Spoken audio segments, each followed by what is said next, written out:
pagkukulang. Tandaan natin mga kaibigan na ang Panginoon kahit kailan hindi siya naging kagaya ng tao. Ano ba ang tao? Madalas po kasi ang tao, tumitingin yan lagi sa kapintasan. Laging ang focus ng tao sa kabalian, sa maraming mga pagkukulang. Pansinin natin, pag tayo gumagawa ng mabuti sa kapwa, sabihin natin sa mga mahal natin sa buhay, pag nakagawa ka ng 10 mabuti sa kapwa mo, sa mahal mo sa buhay, tapos gumawa ka lang ng nag-iisang mali, ano yung natatandaan ng tao?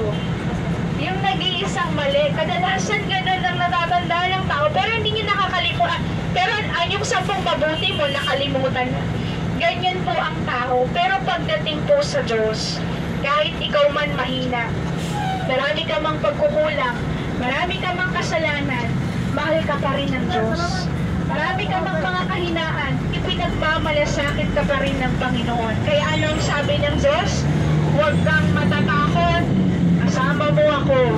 Tutulungan kita, palalakasin kita, at aalalayan ng kanang kamay ng aking katuwiran. Kaya yan lang po yung salita ng Panginoon. Sana po nagawa namin yung purpose namin. Kayo po palakasin through the words of God. At ganun din po, kung mapapansin niyo po, may binibigay sa inyong aking kasama.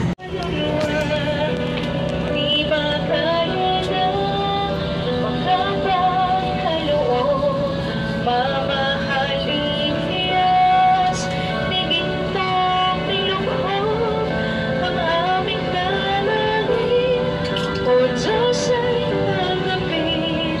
Glory to God. Saglit po tayo na manalangin. Amang banal, pagpalain mo po ang bawat mga pinagmulan ng mga kamay na tumulong, nagkaloob sa iyong banal na gawain. Ibalik po ito ng iyong masaganang biyaya sa kanila sa pangalan ni Jesus. Amen. Praise the Lord. Once again, a blessed Sunday po. Magpalain kayong lahat.